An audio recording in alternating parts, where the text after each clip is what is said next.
സ്വീകരണത്തിന് എന്നെ അത്ഭുതപ്പെടുത്തിയൊരു കാര്യം, ആ കുട്ടികളന്ന് നമ്മളെ വീട് വീടാന്തരം കയറി ഇറങ്ങി പ്രധാനപ്പെട്ട കേന്ദ്രത്തിലേക്ക് എത്തുമ്പോൾ ഇവരുടെ കയ്യിൽ കിട്ടിയിട്ടുള്ള സാധനങ്ങളെല്ലാം വെച്ച് അതിഗംഭീരമായിട്ടുള്ള മേളം നടത്തുകയാണ്.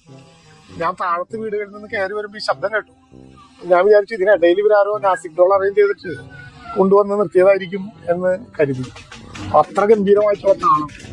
വന്നു നോക്കിയപ്പോ വല്ലവന് കുഞ്ഞുമായതെന്ന് പറഞ്ഞതുപോലെ അവരുടെ കയ്യിൽ കിട്ടിയിട്ടുള്ള വേസ്റ്റ് ടിന്നുകളും വെള്ളം കൊണ്ടുവന്ന് വെക്കുന്ന ടംബ്ലറും ഒക്കെ മറച്ചും തിരിച്ചും വെച്ച് ഏറ്റവും മനോഹരമായിട്ട് കൊട്ടുകയാണ്. അപ്പൊ തന്നെ ഞാൻ വല്ലാതെ അത്ഭുതത്തോട് കൂടിയിട്ടാണ് ഈ കാര്യം ആലോചിച്ചത്. ഞങ്ങളെല്ലാവരും ഉണ്ടായിരുന്നു. ഞാൻ അവരോട് പറഞ്ഞു ഗംഭീരമായിട്ടുണ്ടെന്ന് പറഞ്ഞു. അത് കഴിഞ്ഞ് ഇവിടെ സ്വീകരണത്തിന് വന്നപ്പോൾ ഞാൻ അവരോട് പറഞ്ഞു, ഇനി നമുക്ക് വിഷുവിന് മുമ്പ് എന്തായാലും നിങ്ങൾക്ക് പുതിയതായിട്ട് കൊട്ടാനുള്ള സാധനങ്ങൾ തന്നെ ഉറപ്പായിട്ട് മേടിച്ചത്. ഞാൻ പ്രവീണിനോടും പറഞ്ഞു ഇത് ഒന്ന് കോർഡിനേറ്റ് ചെയ്യണം അടിയന്തരമായി. നമ്മുടെ നാട്ടിലെ പ്രതിഭകളായിട്ടുള്ള ഒരു പക്ഷം ആളുകൾ ഉണ്ടാകുമ്പോൾ നമ്മുടെ ഒക്കെ സംഭാവന ആ കാര്യത്തിൽ വേണം. അതുകൊണ്ട് വിഷുവിന് മുമ്പ് തന്നെ അവര് 4-5 പേരുണ്ട്, അവർക്ക് ആവശ്യമായിട്ടുള്ള ഉപകരണങ്ങൾ മേടിക്കാമെന്ന് പറഞ്ഞു. വേറെ പ്രവീണുമായിട്ട് ആ കാര്യം സംസാരിച്ചു. മേടിക്കാനുള്ള സൗകര്യം ഉണ്ടാക്കി.